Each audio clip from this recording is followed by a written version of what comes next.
Ladies and gentlemen, the program is about to begin. Please take a moment to silence your mobile devices.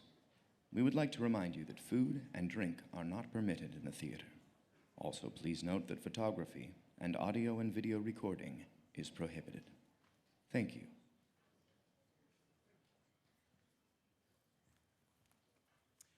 Good evening, everyone. I'm Tom Kulaga, Executive Creative Director of the New York Times live conversation series TimesTalks. For 20 years, TimesTalks has paired New York Times journalists with the brightest and boldest creative minds from the fields of art, music, literature, social justice, politics, and film.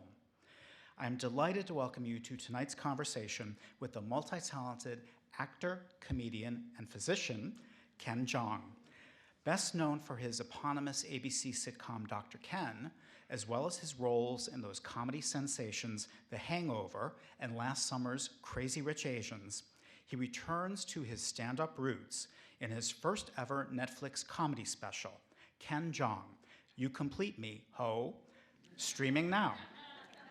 Moderating tonight's event is Dave Itzkoff, culture reporter for the New York Times, who writes frequently about movies, television, and comedy. He is the author of 4 books, including Robin, a biography of Robin Williams, and Mad as Hell, The Making of Network and the Fateful Vision of the Angriest Man in Movies. Please join me in giving a very warm welcome to our moderator, Dave Itzkoff, and our special guest, Ken Jeong.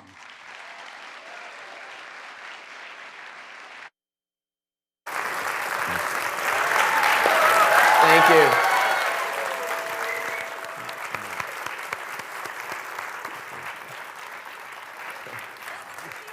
Thank you.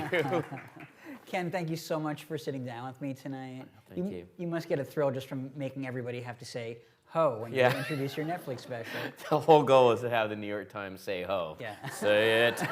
Say it, NYT. It's legit. Right. So just to recap for everyone, I mean, I think people here probably know, but so you've not only just released your first Netflix stand-up special, You Complete Me, Ho! I've already won. Yeah. I really have, guys. In addition to that, you're one of the judges on The Masked Singer, which is one of the biggest hits of the TV season. Oh, thank you. Thank you very much. And you were arguably the craziest and maybe were the richest Asian in Crazy Rich Asians. Thank you. Is it fair that one person should be having all this success? Yes, and really is. I honestly, I'm beyond grateful for the career, I've enjoyed, at a certain level for the last 10 years. And the older I get, I really don't take it for granted because, I honestly do believe it's because of, kind of my upbringing, my academic upbringing, and the fact my wife, is still a physician, still practices part-time. And so I think that kind of family ethic still, it still persists to a degree that, that we have. We try to have a fairly normal life with 8 butlers, and it's very.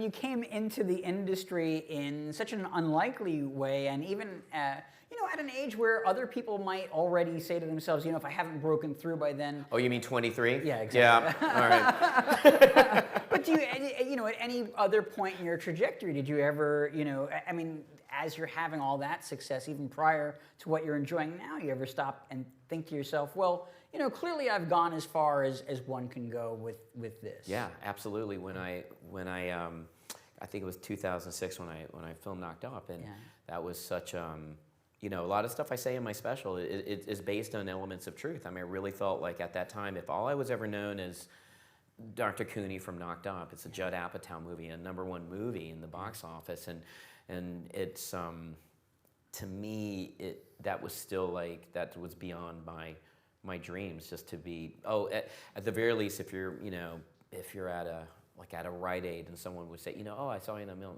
good job. I think as a performer, really all I ever wanted was a pat on the back. If you had that, you know what? And even if you didn't know my name, it was totally fine. It was like, you're great in that.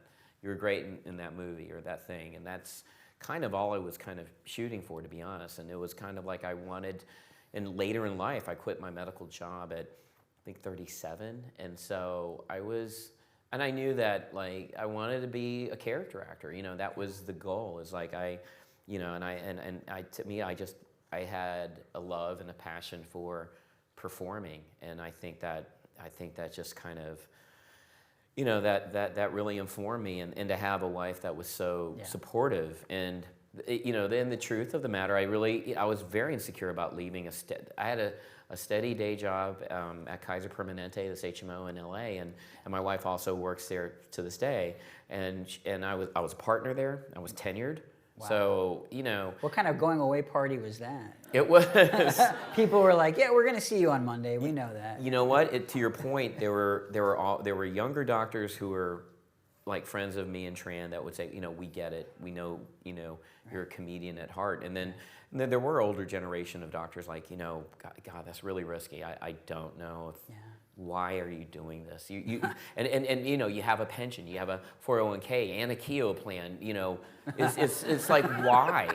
You know, why? And it did, I won't lie to you, I mean, it scared me because you just don't know if I would, but I just felt, I don't know, I really just, I felt like it was the time. I felt like Knocked Up, which I had booked, by the way, while still having my day job. So that was how cautious I was. I actually filmed Knocked Up, you know, while I was still a doctor. I was a doctor playing a doctor. So shows you my range. Right. Now, but I was very cautious, and it was actually my wife who really was like, you don't have to be this safe. Yeah. You know, it's okay. It's not, you know, it's not illegal to pursue your dreams, right. You know? Right. But there was a lot of that kind of Korean American firstborn son guilt, which I really felt like, you know, I don't know if this is I'm really going off script right now, off the playbook, and hopefully I'll figure it out. Right, right. I mean, I'm curious. I want to ask, you know, what kind of a doctor were you? And I don't mean what kind of medicine did you practice, but how did you? I mean, knowing what you're like and seeing how you perform. I mean, how did you conduct yourself with your patients? Yeah. If a lot of people don't know this, I was very serious and very intense. Oh yeah. I was very serious and very intense, and I think that, you know, I think that's kind of how I am in terms of my own work ethic. Even with comedy, I think I'm just very serious and very, very, very focused, and I was very self-aware that, like, I was doing stand-up comedy on the side, and it was still like a hobby of mine, but I did not. But a lot of patients and nurses, you know, they were shocked. I was just really serious, and I did. It's like I would definitely compensate to a degree where I didn't want anyone to know I was doing comedy because I didn't want to be. You know, medicine is life and death. You know, so you know, it's nothing to be, you know, to be trifled with at all. So I remember hearing an NPR interview with Will Ferrell, and he said, like, in his early days, he was like a bank teller, and he was doing some stand-up comedy or taking some improv classes, and while he was working at that bank, it was like, did you ever joke? You know, I think Terry Gross said, "Do you ever joke around?" Well, I was like, "No, I never." Yeah. It sounds, you know, and I totally get it. I totally understand. It's like you would bottle all it up, and save it for the stage. Yeah. Yeah, you know, and I think that's if you want that part of you, you know, come out and pay for it. I'm not going to give it away for free. Yeah, you're not going to get this comedy gold during a hernia check. Come on, guys, just here to check for inguinal hernias. You know, not amazing dick jokes. Now,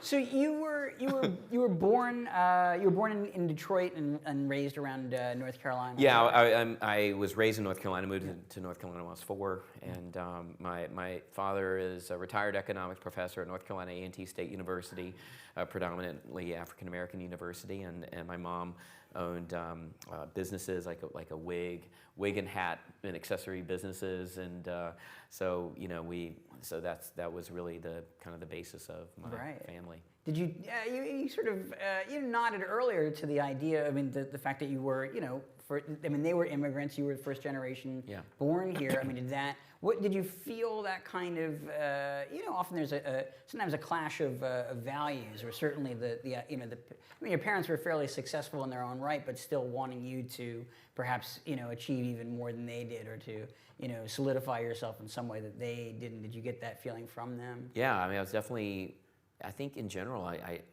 think I'm kind of an eager to please person, and I wanted to definitely please my parents and do well in school, which I did. And I, as a kid, I was just like, I was just conditioned, do well in school, just do well in school, go to a good college. And that's really all I was kind of wired to do. Yeah. And I just thought that was my track. Either I was going to be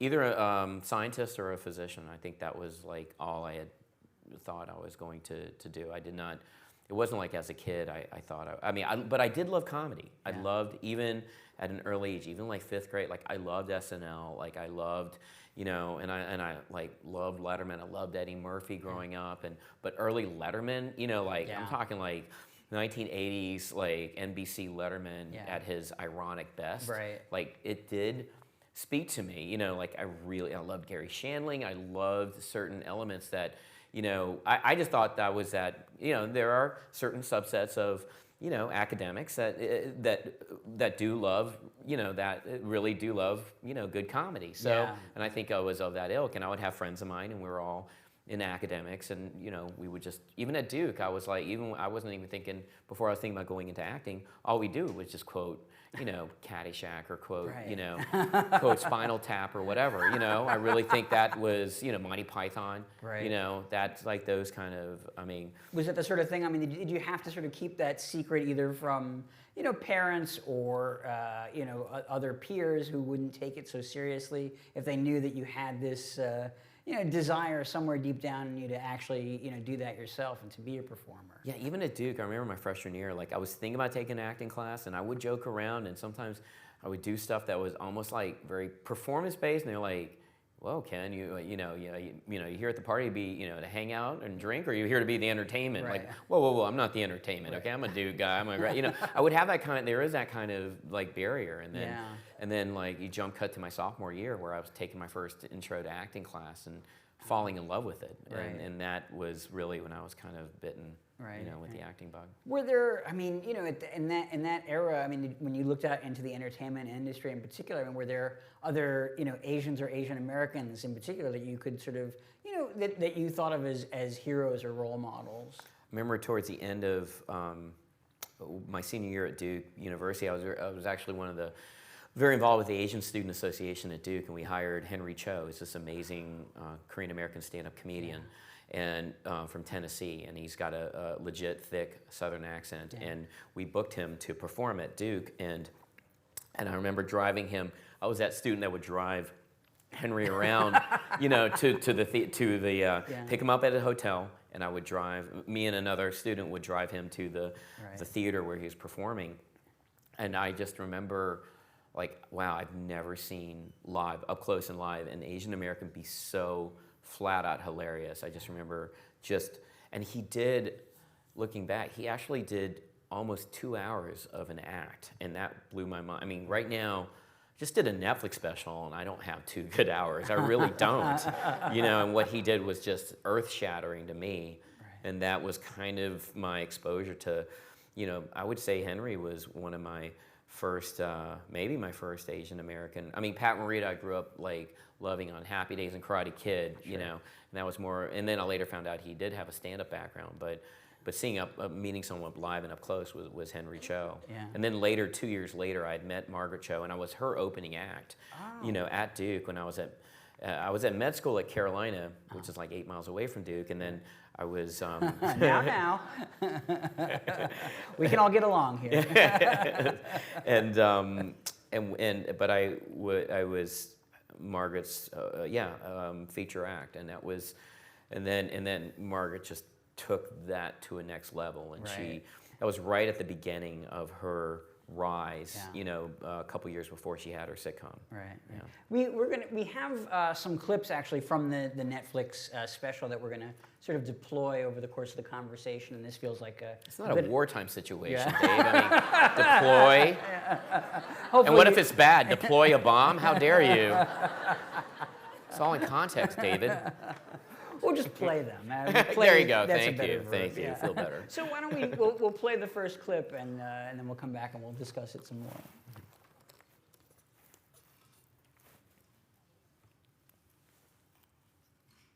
I was not a smart medical student. I actually failed my board entrance exams, like they're all multiple choice, 8-hour tests, and I just couldn't do well on those exams. Those tests are fucking racially biased, all right? Against Asian students who don't study very hard. Now,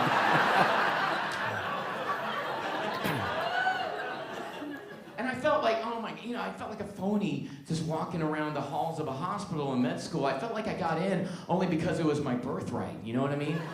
I mean, here's my interview for med school. Well, so Ken, tell me about yourself. Well, I'm Korean. Stop, congratulations, you're in. That's it. Small dick scholarship. But I think that's why I worked so hard as a physician. I worked at Kaiser Permanente for 7 years, and I really did. I was very hardcore. I never joked around with my patients. I took that shit very, very seriously, because everyone's like, you always joke. How about, you never joked around? I'm like, no. They go, come on, man. Laughter is the best medicine. No, fuck that. Medicine is the best medicine.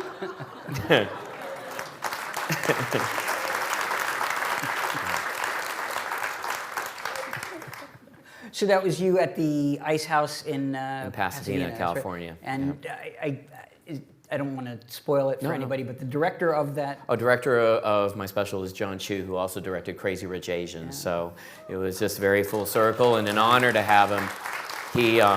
He just did an amazing job with actually the production designer was Nelson Coates, who also did the set design for Crazy Rich Asians. So he's an award-winning set designer. Amazing. So he actually he did a remodel of the Ice House, and that's his. That backdrop was his creation, right. And to this day it was. And we gave it to the Ice House, and it's still, that backdrop is still used right now at the club. So it was a lot of it. The look and feel of it was all John's, and to me it's still like I'm just so, I can't believe that he directed my comedy special. It was very honored. Yeah, we'll show a little bit more of it, but yeah, it's such an intimate. The whole special is so autobiographical, and people will learn even more about you. And was that even the comedy that you were first doing, and as you're starting to break in? I mean, was it also autobiographical in the same way? Was it stuff kind of pulled from your life? No, it was really more joke-based, and I'd play guitar. I would just do anything to kind of like, I would, like you see me on the talk shows dancing around. That was like half of my act was just dancing for some reason. And then the other half was playing a song, like a guitar song. So I was a comic who had, in LA, I had like about maybe 15, 20 good solid minutes. I was a good, strong opener. I didn't have an hour of, I felt like, headlining material, but I was definitely, like, in NBA terms, I was a good guy off the bench to shoot some threes, I was that guy, yeah. At that point, were you thinking about it in terms of, this is going to be my full-time occupation someday, or is it still, I'm going to be a doctor who, maybe on the side just does this for fun and pick up a little income when I need it? Yeah, I mean, I really wanted to, the goal was really to act, and I think that's why I didn't really pursue headlining in comedy that much. I thought, like, at that time I was good enough to get a theatrical manager, theatrical agent, and that led me ultimately to getting the part of Dr. Cooney in Knocked Up. So I really wanted, if I was going to leave my job, I thought it was going to be more for acting, and that was really my biggest passion. And to me, that was I was actually offered to go on tour with I was actually George Lopez's opening act. This is like in 2005, and I remember doing some amazing. Still, the biggest venue I've ever performed in my life was the Arrowhead Pond that George headlined. 13,000 people. Wow. I was the first one that went up. There were like maybe 3 comics. I was the very first that went up. And, you know, I didn't bomb that bad. I just remember I didn't do well, trust me. But it wasn't as horrible as I thought it would be. It was definitely nerve-wracking. But no, I didn't know if I at that time I wasn't even married and had no kids, and I didn't feel like I had lived a life yet that I felt like was worth talking about for an hour. I didn't feel like I experienced a lot of things that were unique, or maybe my inability to do so. But I felt like coming back full circle and doing stand-up, I felt like, and not having done it for 10 years, I was like, you know, I think I have some stuff to talk about and some stuff I've gone through. Right. Yeah. Tell us, I mean, I'm sure this is a story you've told before, but the tale of getting cast in Knocked Up. How did that unfold for you? I still remember it vividly. I remember in March of '06, I think I put myself on tape to play the gynecologist in Knocked Up, the one who delivered Katherine Heigl's baby, and at that time, Judd.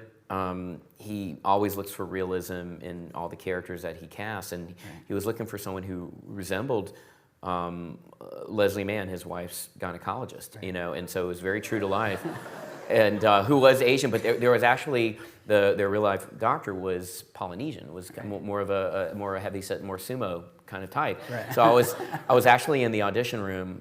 Ms. Allison Jones, an amazing casting director who's casted all the best comedies in the world, and I was with a lot of, you know, very, very heavy set, you know, like sumo types, and Allison had brought me in because, to her credit, I'd booked a one-line role on The Office that she had casted, like the second season, right when the show started, and she always just kept me in mind and would always bring me in. You know, I really credit my early success, you know, to Allison Jones as much as Judd Apatow, and then so I put myself on tape, didn't hear for 2 months, and you just assume that you never get a no in Hollywood. No one says you don't get it, you know. You just don't hear from it, and then you just kind of move on. Right. And then I got a call from, or my agent. I didn't have a manager at the time. My agent got a call from Shauna Robertson, who was she was a producer of a lot of early Judd Apatow movies, and she had said, like, you know, Ken's in the running, he's in the mix, and there's a table read. We're about to start production of the movie, and you know, can Ken come in, just do the table read, but he hasn't gotten the part yet. Right. And it was an odd situation because it's really odd to be the actor who hungers for the role, and you're there with all the other actors who are already cast in it, and so you're really, you know, it really is like the most high-pressured audition I've ever had in my life, where it's with like maybe a group of like 40 or 50 writers, studio executives, some of them. I think Gary Shandling was in the crowd, you know, people who were writer friends of Judd's, and you just want to hear the whole movie on its feet, you know, at a table read. But I met Katherine Heigl, I met Seth Rogen, I met Adam Scott, Jonah Hill. Everybody was already cast in this movie, and for me though, it was made very clear to me, like, you haven't gotten the part, but if you do a good job, you'll be in the mix. And so that was my one moment of, it's my one-shot moment where, you know, I got lucky and I did a good read. I really, you know, had probably the best audition of my life, and in actually getting laughs where there weren't laughs on the page, but you can't improvise. It was really just about, and you're not even acting, you're just sitting there reading. So it's very difficult to execute, and I got very, very lucky with that. And I still remember after the table read, Judd said, you know, fantastic job. It wasn't like just good job. Right. I remember he said fantastic. And then I said to my wife, you know, fingers crossed, but I think it's looking good, but no promises. And then lo and behold, like 6 days later, I got the part, and that kind of changed my life. That's amazing. Yeah.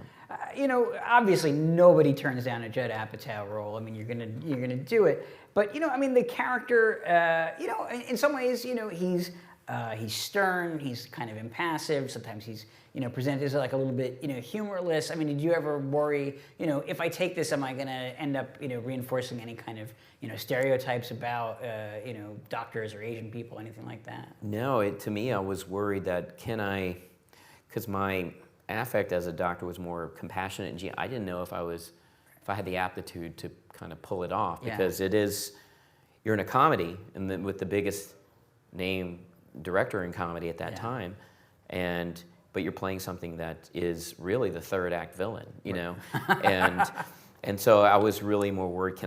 Do I have the gravitas to pull it off, to hold up with, you know, this is when I was watching Katherine Heigl on Grey's Anatomy, you know, like, and she was just amazing. And then, you know, I'm watching Seth Rogen, you know, in 40-Year-Old Virgin and Freaks and Geeks. So I was intimidated, you know, and meeting Paul Rudd, who I just seen in Anchorman, you know, so there was a lot of, I just remember being scared, and I just, but I really tried to figure out what the character was and different from me, and I just said, you know what, don't play the character as a stereotypical villain. To me, I feel like I played it as a very good doctor who had a very, very bad day. So if he had a really bad day at the office, even if you're the nicest guy in the world, but what if the camera caught me having, like, I just had what if my character's going through a divorce, or my wife is leaving, so, like, you're just gonna be angry in a bad mood throughout. You know, play it that way, and never think that you're the bad guy. Right. You know, never, you know, you if anything, you think what you're doing is very good and very logical, and you're smarter than everybody. You're smarter than Seth and Katherine Heigl's character. So I'm not the bad, you're the bad guy. Right. So I remember thinking that kind of intensely in character. You know, it was actually very stressful to play a physician, you know, because there's always that feeling of, like, you know, even though I play a doctor, you know, I am a doctor, can I convincingly play? There's that weird insecurity that I felt, like, oh, it's just easier to play a guy naked jumping out of a trunk, you know, it's just a lot easier. There's not a lot of realistic comparisons, you know. That's actually simpler. It really, when you get into the academic weeds of character development, that's evergreen stuff, you know?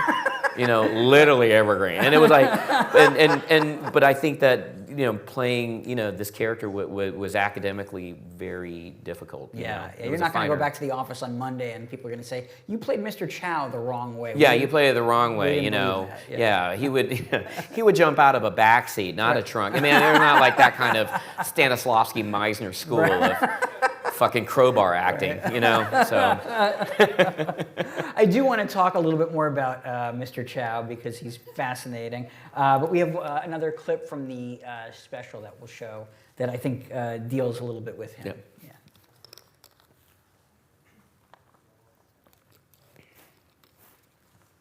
Not to get off on a fucking tangent, dude. This is not even related, but you know what? I got so much shit from the Asian community, man, for the first Hangover. That was controversial at that time, like 10 years ago, because seriously, I fucking Asian haters, dude. Dude, Asian haters on the internet, they're the fucking worst, dude.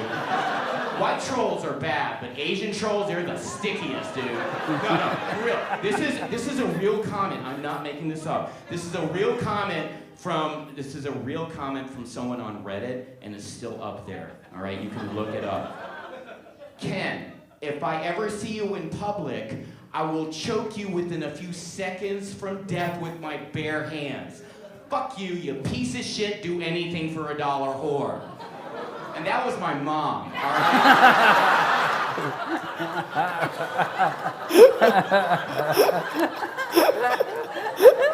I think that's still my wife's favorite joke of the whole special. She just loved that. Just makes me laugh. But I mean, the joke aside, I mean, did you really get that kind of? You know, was there some blowback because of the character? People had feelings about him? I think when you play, if you're going to play a character aggressive, expect aggressive. Expect aggressive response, whether people who really love it or really don't love it, and I think that was fair. I do think that there was people that, you know, that was an exact comment that happened at that time. Sure. But I feel like having been on Community for 6 seasons and knowing, you know, really loving meta comedy, I in my heart I played Mr. Chow as a meta commentary on an Asian trope where you're playing it so hard, so aggressively, and you literally you're shattering it by literally overdoing it so hard where you're jumping out of a trunk and beating up people, and you're not doing it with kung fu, and you're not docile. You're just shattering it, and knowing that. And Todd Phillips gave me a lot of leeway like I actually, because the character was never really determined in the first movie at least whether he was Chinese, Korean. I remember in the I think one of the Hangover movies, I think it was my Hangover 2, like Ed Helms would go like, "What nationality are you?" I'm thinking, "I'm not nationality, I Chow." And then he would say, "No, I know you're Chow, but are you Korean?" "No, I'm not Chow." No, we're Thailand. And so it was, and I really wanted to make it deliberately vague, where at this time I was actually doing I was speaking Vietnamese in the Hangover 1, where there's some specific phrases because it was so vaguely written that I like when Mr. Chow and his bodyguards are releasing Black Doug. It sounds. I like stab. I go, "Gachik," Right. and I was trying to fool everyone. I think that means release the prisoner. It was in Vietnamese. It means chicken die, and so I was just sprinkling a lot of random phrases to make my wife laugh, and there was. So sweet. Yeah, and there was every time I would go, "Oh, bud, now come on," instead of like Todd Phillips kept thinking, "Oh, that's great. It means come on." Now, come on means like thank you in Vietnamese. There was all these different like Vietnamese in jokes that I was doing because it was so. Again, keep in mind the script had been lying around Hollywood for a long time, and that's when Todd Phillips, put his version of it. So there was no Mr. Chow in the very original draft. There was no Mike Tyson. There was no Tiger. So a lot of stuff just kind of came accidentally. And so Todd had, in the original Hangover, my bodyguards, the character was written for like a 60-year-old Asian man. I don't know if people know that. So, and also my bodyguards were supposed to be my sons. Oh. And so in the original script, it was a lot of like, "Well, Dad," I'm like, no. So I was supposed to be kind of like this, "Oh, you got to, forgive me for my sons speaking out of turn." And then I went into the audition thinking, I'm not, well, actually they asked me, once I did it, I was thinking, I don't think I'll, I kind of hate, and to this day, I don't like reading for parts like that.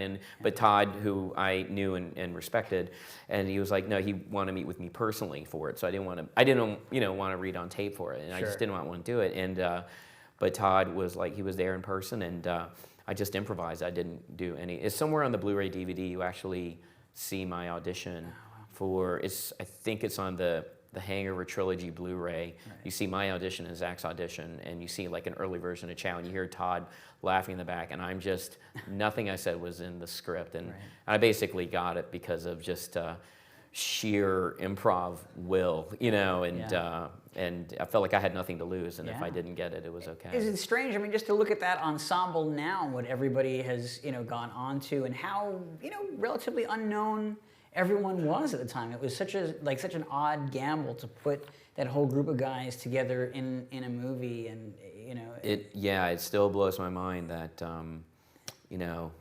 come Sunday, Bradley Cooper's movie has been nominated for at least 3 or 4 Oscars. So to me it does, because I've known Bradley from I know Bradley ever since my genitals was on his left shoulder in the movie. So we go way back. At least my balls and one of his appendages, and so there's all sorts of surrealism and sublimeness to what all of us have kind of gone through with that. I always say if Knocked Up opened the door, the Hangover burst it wide open. It really changed my life from.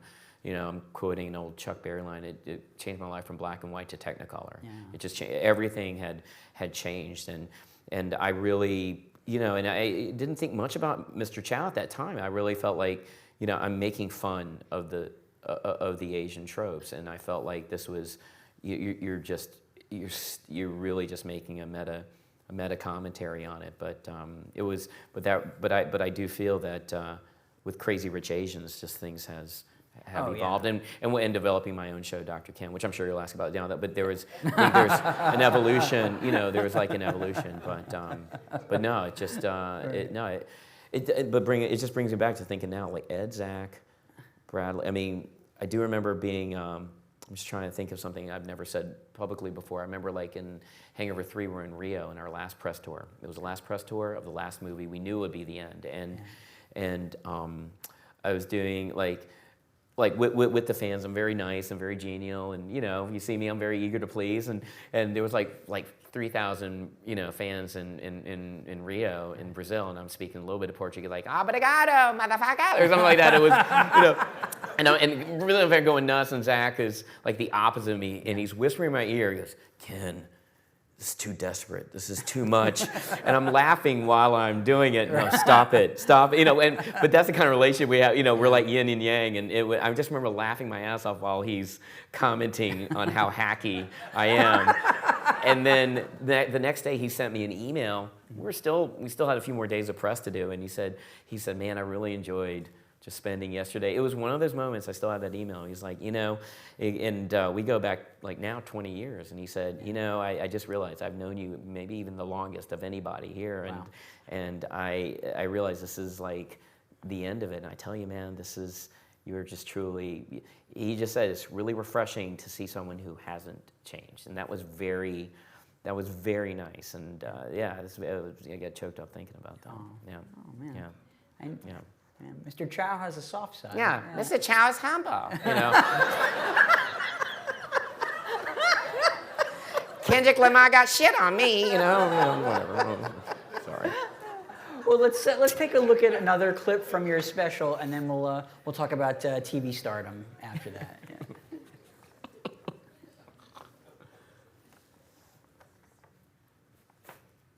So after Dr. Ken, I had a lot of free time, so I actually went and did jury duty in Van Nuys. And what is the point of being famous if you can't get out of fucking jury duty? It's a true story. It was a murder trial. The defendant recognized me.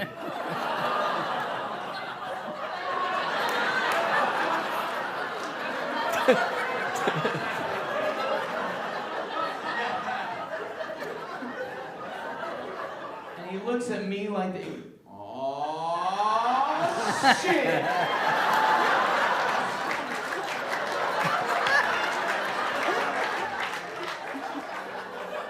But did you die?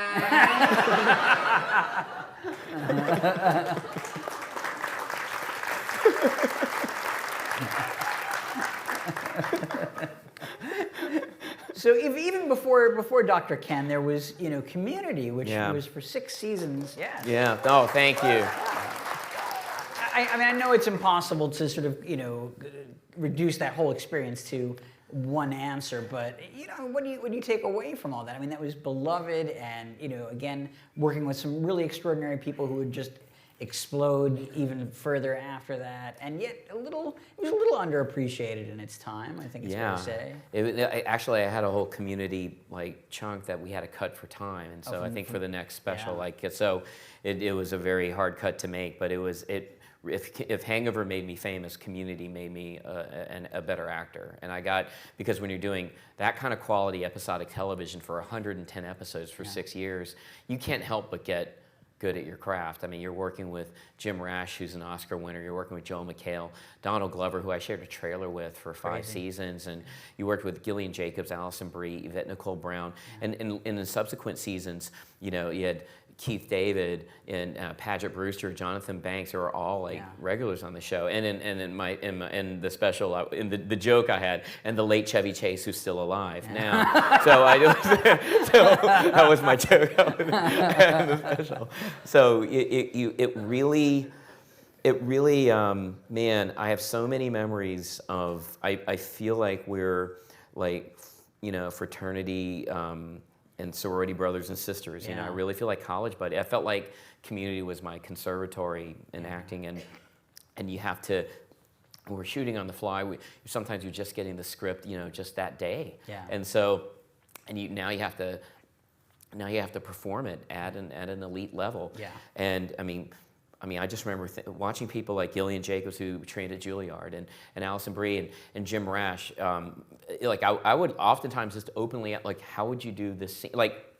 They were like my on-set acting coaches. Yeah. And sometimes when the director was like, oh, can you do it a different way? There were times, we had so much love and trust where I would openly, is there a better way, like, I can do this, and openly ask my colleagues, like, and Danny Pudi, who's an amazing actor. I just felt like, to me, it was exciting as a when I booked Community as a series, right, just less than 2 years prior, I was still a doctor. Yeah. So here I am on an NBC series, and that was academically scarier than doing a movie where you're just there for a week or two. Right. Now, I mean, the burden is on you, and I was always, that first season, I was very nervous and scared. Like, well, what if they find out I'm a phony and I can't act? Like, and when you're an actor, you just have those. I think it's healthy to have those insecurities. Like, and so I remember the first season, I did have like an acting coach that I would work with. I would pay to help me with auditions, and I would over prepare first season, and it really was. And as the music is playing, it takes me to a lush, magical Taking you back place. in time. Yeah. And but I remember after a while, by the second season, then you realize, oh, I know this character so well, even more than an acting coach would. And I remember this is how rudimentary I was in my acting fundamentals. I remember asking Allison Brie, like, I was naively asking, but do you still work with your mentors? Do you still work on this? She goes, she goes, and I remember Allison distinctly telling me, no, not for this. I mean, she goes, I think that right now, if you know the character, I think it's actually, you want to avoid the filter of somebody else's opinion of Annie before I get to Annie, and I still remember that like 9 years ago, and I was like, yeah, you're right. It made me trust my own instincts. And I remember Allison actually saying that, I think it's your responsibility to really trust yourself. Yeah. And so these are conversations I'm having in real time, like on the job learning. Right. And it really is it really is like doing a conservatory. And I came out of Community by that time after 6 seasons completely confident in my skills, and there was nothing. There was no situation too stressful where I know I can handle. And I've had that confidence ever since Community ended. Was like nothing phases me, nothing on a set. Yeah. Right. So going on then to Dr. Ken, and not just being a member of an ensemble, but the lead of the show, and now it's it's on you, and it's going to be sold on your your personality and your charisma. Did that even though you say nothing phases you, and I see that, I can feel that, but do you still have any trepidations about going into a task like that where now it's your show and here we go? That was a whole different complete ball of wax, because I wasn't just not only the lead actor, with the most lines and scenes and the main driving force of that. I was one of the creators, and I had I was in the writers' room every day. I was an active writer on the show, and it was not just and I would like on weekends a showrunner would allow me to. Just on final draft, he would allow me, if any dialogue I wanted to true up medically, or or even culturally, if it was a cultural episode, like on the weekends, I would take great pains just to make the dialogue flow, of my own. If my character had an argument with his wife, and I would go to train, like, how would we? I would sometimes, ask her, like, how would we argue in this situation like this? And we I really wore a lot of hats. I was, I would see every audition tape, and I was involved with all the post-production, giving notes. And by the end of the series, the showrunner had trusted me enough where I actually went on holiday for 2 weeks, and he let me do all the editing and all the sound mixing. Like, so I was doing everything that a showrunner was doing, and I loved every second of it. But at the same time, I'm sorry. And I was sorry that I worked so hard.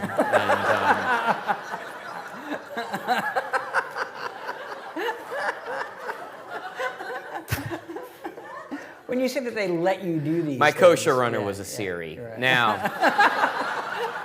maybe that's why it got canceled. So I shouldn't have relied on an iPhone X for the network notes. Was that me? Maybe that was me. I don't know. Nope. Your Siri doesn't apologize. My Siri doesn't apologize. It always doubles down. Now. And you went right from Dr. Ken, I mean, like almost directly into Crazy Rich Asians. Yeah, Right? no, it was a classic. I think in medicine, you know, they asked me like, what principles of medicine did you learn, you know, that could help you out in showbiz, you know? And I think maybe emotional resilience is the one thing I did learn. I think that, you know, when you're dealing with, you know, when you're on call for 36 hours at a time, dealing with life and death situations, you know, you have to be emotionally resilient. And I do think after my show was canceled, within 24 hours, I was on a plane to Kuala Lumpur, and actually the real story of it was like I had a meeting with John Chu, the director of Crazy Rich Asians, months before Crazy Rich Asians started, and Dr. Ken was still in production, and I didn't know if I could do Crazy Rich Asians because of my Dr. Ken schedule, and But I have, a lot of people don't know this, but I mean, I have a big passion for supporting Asian American filmmakers, and there's an amazing film that I was lucky enough to co-produce, or be one of the smaller producers. It's called Advantageous. That's still out on Netflix, and it's written and directed by this amazing filmmaker Jennifer Pong, who I actually helped co-finance the post-production, and it went to Sundance and won a jury award, and you know those things like matter. And John Chu, I felt like, wow, this is a studio movie with an all Asian cast, and that was an independent movie with a predominantly Asian cast. But this was, and I said, you know, we became fast friends, and I said, even if I can't do your movie, even if I'm not in it, and even if you don't think, as a producer, I get it, even if you don't think I'm right for any of the parts, I will support this like I'm in the movie, just whatever I can do, you know, because my wife and I had read Crazy Rich Asians by Kevin Kwan, 2 years before it got greenlit. So I was a huge fan of the book, and I knew I was one of the earliest believers. You can ask John. I was like, you know, brother, this is going to be huge. I don't know if it could be commercially huge, but I just know quality-wise, this is a game changer for us. Yeah. And I think John remembered that, and he and so when he offered me a part in Crazy Rich Asians, it was touch and go every day, because when you're waiting to hear for renewal or cancellation, I was keeping him directly informed, not through agents or intermediaries. It was me and John saying, "Have you heard yet?" And because if not, we got to have another actor that to play. And I said, "Yeah, I don't want to screw you over, so I will let you know. You know, I'm not going to hold your production hostage on my availability. If the moment I find out, I'll let you know." And I truly didn't know if the show would be renewed or canceled. It was 50-50. We're truly on the bubble. And the moment we got canceled, he was, I think after my wife and manager, he was the third, or I texted him actually. I said, we're canceled. And then he said, okay, you're on a plane to Kuala Lumpur, Malaysia, the following day.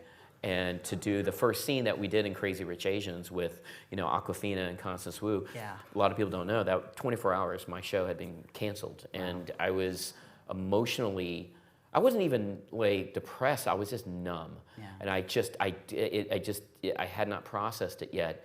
I was on a plane like kind of frozen, and then I'm on a 17-hour flight, and then I remember I think that's why the scene pops the way it does, because John just let me. There's a couple lines. Well, we did it a few times as scripted, and there's my favorite line in the scene was from the book was like, "Don't you know there are children starving in America?" Which is like a great joke. It's great. It's a great on story joke, But John just let me go. Just let me and in particular Awkwafina just improvise and just go nuts, and we did. And none of that stuff is in the book or the script, and it was still one of my favorite scenes I ever done. And I remember we had lunch, and we'd finished that scene, and Nina Jacobson, the producer, and John was like, "That was a great thing," and I still was like, "Great job," and I was like, I just said, "I'm so glad I'm out of the house and not dwelling on what had just." I said, "This is like therapy. This is better than therapy. So thank you." And so I think it was one of those mutual appreciation moments where I was just so happy I had a healthy outlet of whatever that angst was. Yeah, I'm sorry that you lost the show, but I also sincerely can't imagine anybody else playing that role, that character. I mean, it really seemed like it suited you, and that you knew exactly what you wanted that to be. Yeah, I mean, I don't know if everything happens for a reason, but everything happens, and I think, and I think that is really up to the individual to make the most of their reality. I mean, I really believe that. I mean, I felt like that was maybe in show business a classic example of, you know, when one door closes, you try to open that door if you can. Absolutely. Yeah. So we have one more clip from the special that we're going to show, and then I think we're going to be able to take a few questions from audience members. So just to explain how that'll work, I think the house lights will come up, and then we will, if people can raise hands, and I believe there will be ushers who will then pass a microphone to you. But I guess we will sort that out as soon as the clip is over. So pretend like you haven't heard that already.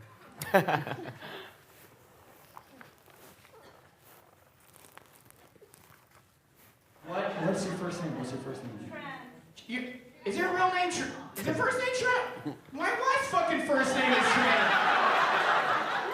Yeah, my wife's fucking first name is Tran fucking Ho. What do you do for a living? And if you say doctor, I'm gonna fuck myself. All right? You're not a doctor, right? Fuck me.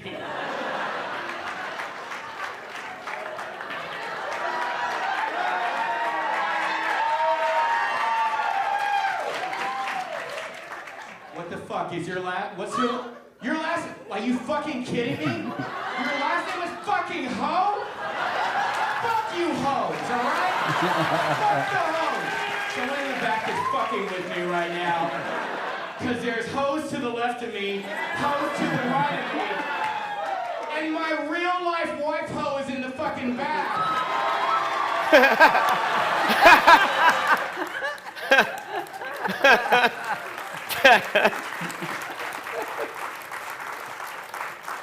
So that's the secret of You Complete Me Ho. Yeah, it really, and those were not plants in the audience. It actually, there's a look on my face that I was actually momentarily just very concerned that like a producer or like maybe the general manager of the club had planted someone named Ho or have that first name. I was like, I can't, you know, this will look so planted that it's like I gotta cut. I was worried that like as soon as we finished taping, I was like, you gotta like. They're like, great job, great job. I was like, fuck that. Was that real? Because if it's not, I can't use it, and it's so good. And they're like, no. And I actually I was kind of I was a bit paranoid about it, so I asked a few different people. I was like, was that real? That has to be real in order for that to happen. And it was kind of like the Netflix stand-up gods were like shining upon me that night, where that really happened, and that's what led to, you know, me calling it You Complete Me Ho. That was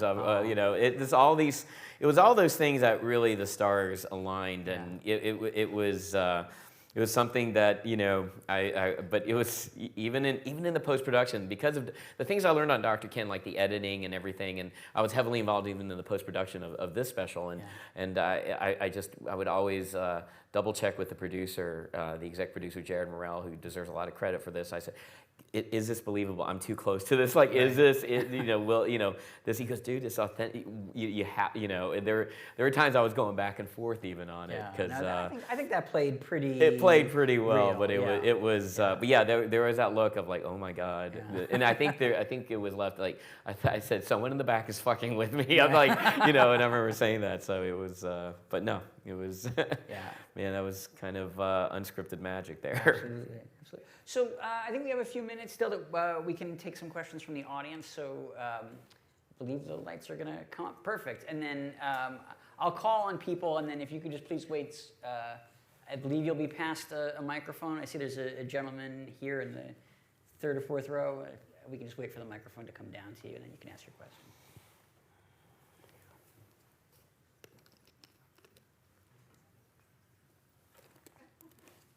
Hey there. So Next question. That's great.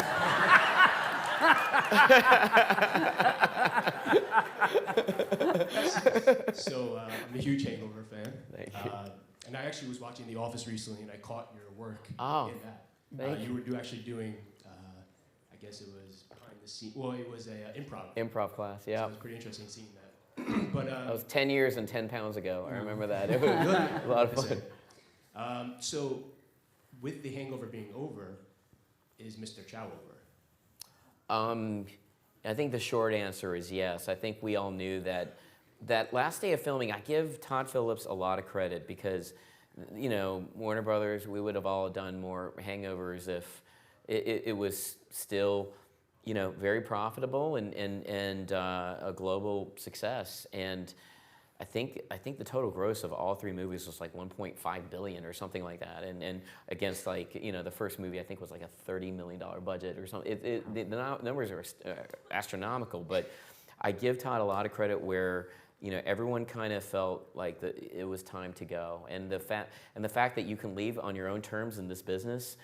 Normally you can't. When Community ended, it was canceled. It was canceled twice, actually, for those in the know. And then when Dr. Ken was canceled, when to be able to go out on your own terms, that's the only project I've ever been on where we went out on our own terms. And I remember that last day of filming, Todd was on Instagram, right? It was like 2012 when Instagram, you know, was in vogue, and he was just taking photos. And I still remember, like, to actually, it was really empowering to go out on your own terms. Yeah. Thank you for your question. I see a hand. There's a woman maybe about midway. Right, yeah, I'm pointing at you. Yes, you just kind of made a fist. Yes. So, you have to know you're funny. You're here, everyone's laughing.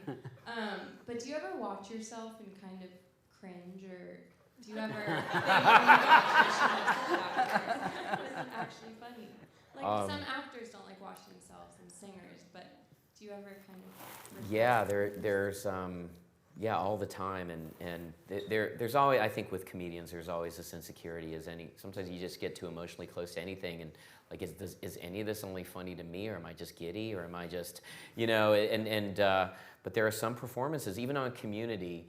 There's a couple of, I remember the third season. I remember really, I think I was getting a little bit lazy, where I was kind of, as an actor, I was doing stuff to make people, my castmates laugh, and there was like in jokes I would start doing just because maybe we were waiting long hours. I didn't have a lot of lines, so I was just kind of bored, and I would just do stuff that would just, it was almost like reminding me of old Chris Farley stuff on SNL, making Adam Sandler laugh. Right. And it got too in, even for Community, where I would do stuff just to make Danny Pudi laugh. Right.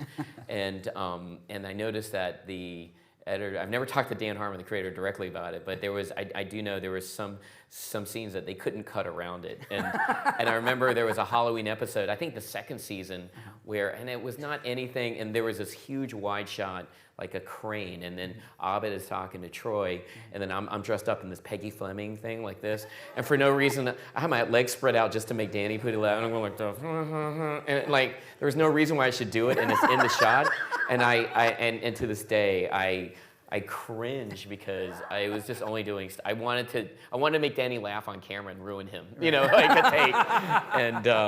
And so there's certain things I've done in the past where I was like, oh, I definitely could have done much better. Oh. Yeah.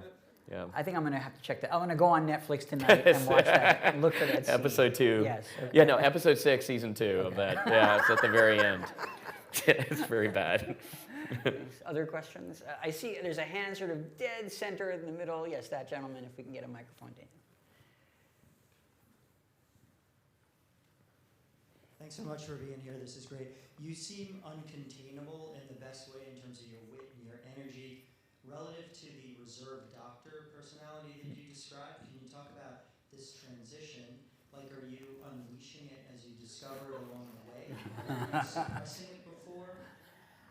I think I always looked at, I think now, in many ways, when I'm off camera, you can ask anyone from The Hangover, especially in the first movie, it was very jarring because I would say all, you know, Mr. Chow, I would say all these things, and when the camera was off, like sometimes I would say the most outrageous thing, and then I would go up to Tom, was that okay? Was that and everyone was laughing. I was like, and then like Tom's like, oh my God, you're for real, right? and so I think there is a bit of, for lack of a better word, I think when I just did this movie recently with Charlie Day, who is from It's Always Sunny in Philadelphia. He wrote, directed, and starred in this movie El Tonto, which I was able to work with him on it, and I had a very similar feel because he was really running the show, and I just wanted to make sure I served the story. And I was in the movie a lot, and so you would see me be really crazy in this character. It's one of my favorite roles, I think, since The Hangover, and I wanted to really do this role very right. And so I would play it very crazy. I would be crying, laughing. I was like, was that? I was like, and I literally, for real, with no irony, like, is that okay? Do you want me to do it again? Like, if you want me to do it again, I can. And it was like, what? It was very jarring to hear me talk sometimes it's very jarring when I'm talking very earnest. I don't think I'm containing or suppressing. I think there is I think it's almost like, it just might be the way I'm just wired. I think there's stuff I'll just like be over the top, and then stuff I'll just choose to, to do it almost at a negative volume where it's so soft. Is that like, that other part of yourself, is that something that you're kind of, suppressing during daylight hours and he comes out at night? Or is it like, is that just like, you see it on a page and you're like, you know what, I'm just going to go for it. I'm going to push that as hard as I can. I think there is something to be said about saving your energy. I do like doing that. And stand-up's different because you got to be on. It's exhausting. Yeah. So you're always on for an hour. But when you're acting, I would actually just save it for the camera when it's on. And I had never really thought about that until that's a great question. I think in stand-up, I'm almost in that persona or point of view for an hour, but acting's completely different muscle, and you really almost have to be in neutral gear in between takes just to save your energy because there's so much stuff at stake. You're working in concert with 200 other people to service a story, and there's a higher stakes and I'm part of a village as opposed to just being the lone idiot. Thank you for the question. We have some folks in the front couple rows. I don't know if we can get them. Like, there's a gentleman here in the second row. If we can just wait for the microphone, if you wouldn't mind, so everybody can hear it. I really enjoyed Dr. Ken. I'm sorry it didn't go longer. Oh, thank you. That means a lot. At the last episode, though, your character was going to go into stand-up comedy. If the series continued, would it revamp the whole series to reflect you're going into stand-up comedy? Well, actually, it's funny you say it. First of all, thank you for the Dr. Ken love. It still matters to me because I feel like it's about as accurate reflection of like family values and me as a person, and there was no cynicism, there was no it was just me, and so that means a lot to me that you watched it. And I actually would leave this is what I learned from Dan Harmon, just kind of leave cliffhangers in case you don't come back. And season 1, I had my character do stand-up comedy, and then I was offered to go on tour and go to Hollywood and be a regular at the Laugh Factory. And then season 2, actually, I had another one, and this got meta on top of meta, where Dr. Ken was owned by Sony Studios, and Community was also owned by Sony Studios. So I got Dan Harmon to play himself, and saying that I would be auditioning for a community college type show. It got very weird, and I got some favors and had Alison Brie play herself, and I'm auditioning with Alison Brie in front of Dan Harmon to play Chang on Community, and my final scene is actually I booked the show, and we had it in a way that I did it very horribly, and Dan Harmon, he said, you did it so bad. I like, in my body of work, I like to challenge the viewer, sometimes even punish them. So I think you would be a part of it. So that was Dan's ad lib, that to his credit. And at the very end, I'm actually recreating the Senior Chang Spurs, like I'm a Spanish genius scene. Right. And it has, and the Easter eggs, you actually have like Garrett from Community, Magnitude, Vicky, Leonard, it's all in it, and it's a... So this was like your backdoor way of getting Community revived. Yeah, my whole goal was to get everybody, and actually almost everybody from Community was on Dr. Ken at a certain point in time, and so I really did, I pulled a lot of favors, but I had, in the third season, it was twofold. In case we didn't get renewed, there was an arc of like having Ken moving on to pursuing his dream, and it was kind of a parallel universe. And then, but I did think also, if we did do a third season, Ken would be fired from Community. I'd already thought about it in my head. Ken would be fired from Community because his acting was so bad. Dan Harmon would be fired from Sony because my acting was so bad. And he would be a recurring character as a patient of mine and like we'd be commiserating. And there was an arc where my TV daughter Molly, her arc second season was to get into Stanford, which she did. But we would have something where she would have a transition year. I'd actually thought all these arcs out, where in the third season I was ready to go in the first 5 episodes and breaking that story. But no, I had Ken be. There is a joy of like thinking, oh, in another universe, Ken would be fired from his bad acting, and he took the showrunner with him. You know, like it really made Dan laugh. And I would have liked to have seen that. yeah, season. and Dan was I'm willing to sorry. come back on the third season and be a recurring. I know, it was crazy. Eats To my be back heart. on Fresh Off the Boat? I would do, oh yes, in a heartbeat. Those guys are, I play Randall Park's brother in Fresh Off the Boat, and another story, like Randall Park and the showrunners of Fresh Off the Boat and the producers behind the scenes, they would, and we're completely different owned shows, different studios, and Melvin Marr, one of the producers of Fresh Off the Boat, he helped get Dr. Ken, like he would go every day, call the president, maybe say, you got to pick up Dr. Ken and renew it and pick it up for a series. They were big champions of our show. I don't think we would have gotten a second season. I don't think it wasn't for Fresh Off the Boat. They really pulled for us. That's great. So. I see there's a gentleman with his hand, he's had his hand up there in the back for quite a while, so I think this will probably be the last one that we have time for, but this fellow, all the way up there, yes, they're coming to you, I promise.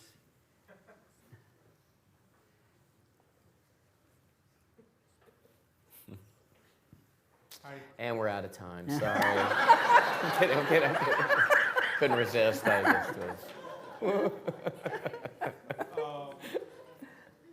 Me and my roommate here would always like make fun of like toodaloo, you know. It was a bit weird to have two Indian guys say that all the time to each other. So could you like explain how that came about and at least say it once before?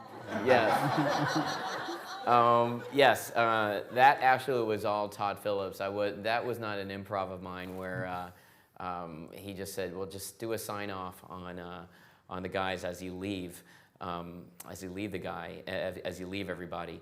And he did. Todd is a great writer, and he would just yell out audibles. And he goes, "It was H.O." He never would call me Ken. It was H.O. Just yell, "Toodaloo, motherfuckers!" like that. And I did it. I did it 2 or 3 times, and the third one, the final one, was the one they used in the movie that was like iconic now. And I would say, "Oh, Toodaloo, motherfucker!" You know, I just did that, and it had. That was all Todd.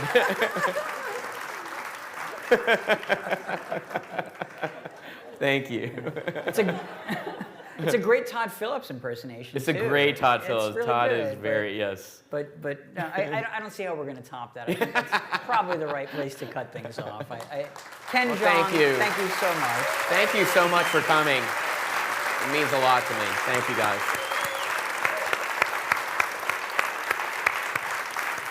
Thank you, guys. Thank you. Thank you, Dave. Thank you. Good night to Siri. Good night, Siri. And